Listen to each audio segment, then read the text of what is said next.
চারদিকে শুধু জল আর জল। ভারী বৃষ্টিতে ডুবে পটাশপুরের বিস্তীর্ণ কৃষি জমি। দুশ্চিন্তায় হাজারো কৃষক।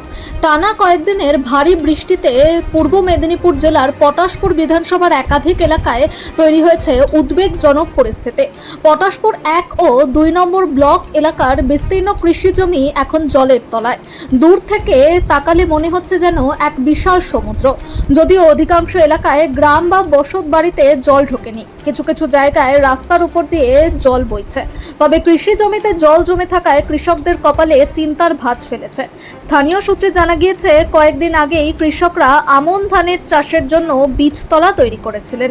অনেক জায়গায় ধানের বীজ থেকে সদ্য অঙ্কুর বের হতে শুরু করেছিল, কিন্তু একটানা বৃষ্টির জেরে সেই বীজতলাগুলি এখন সম্পূর্ণ জলের নিচে।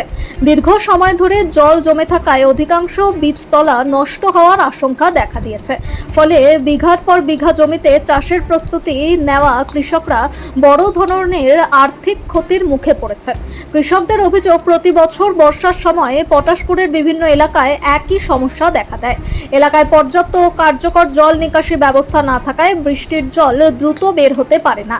পাশাপাশি নয়নজুলি এবং প্রাকৃতিক জলপ্রবাহের পথে বিভিন্ন জায়গায় ছোট ছোট কালভার্ট ও প্রতিবন্ধকতা তৈরি হওয়ায় জল নিষ্কাশন আরও ব্যাহত হচ্ছে।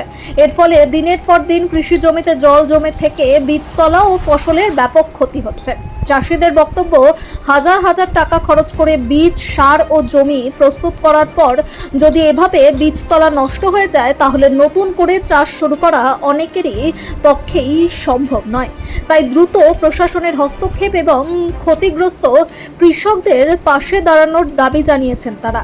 স্থানীয় বাসিন্দাদেরও দাবি, পটাশপুর বিধানসভার যেসব এলাকায় জলপ্রবাহ বাধাপ্রাপ্ত হচ্ছে সেগুলি দ্রুত চিহ্নিত করে স্থায়ী জল নিকাশি ব্যবস্থা গড়ে তোলা হোক।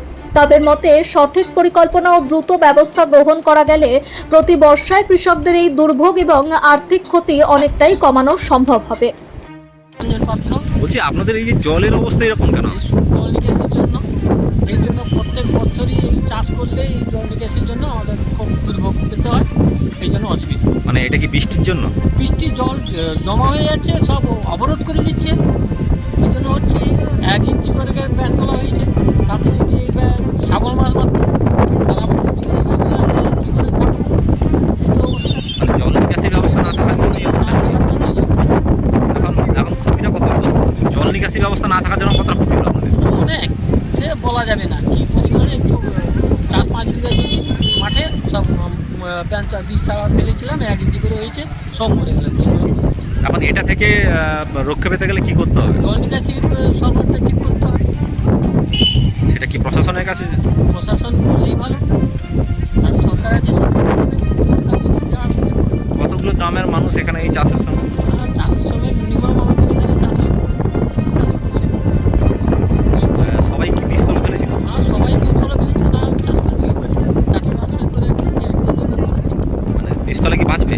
না, বাঁচা অসম্ভব। সব 3বার করে ডুবে যাচ্ছে, সব জলের তলায় চলে গেল। জল এখনো জলে আছে তো, দেখতে পাবো, দেখে নাও। মানে পুরো কি সমুদ্রে রাখা? সমুদ্র, একদম পুরো সমুদ্র।